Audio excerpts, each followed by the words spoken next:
Welcome to use book. எல்லோருக்கும் வணக்கம். இன்றைக்கி நம்ம பார்க்க போகிறது கூடல் நகர், துங்கா நகரம் என்ன நம்ம சொல்லிகிட்டு இருக்கிற மதுரைக்கு அந்த பேர் எப்படி வந்துச்சுன்னு தான் பார்க்க போகிறோம்.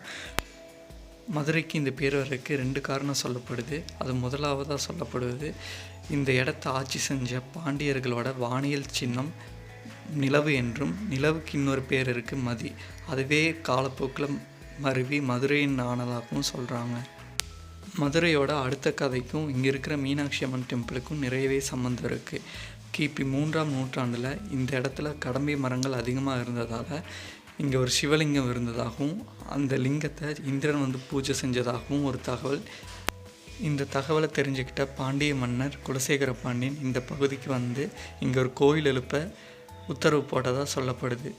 அந்த சமயத்தில் சிவபெருமான் தலையிலிருந்து மதுரம்னு சொல்லப்படுற தேன் வழிஞ்சதாகவும், அதனாலேயே இந்த ஊருக்கு மதுரைன்னு பேர் வந்ததாகவும் கூறப்படுது.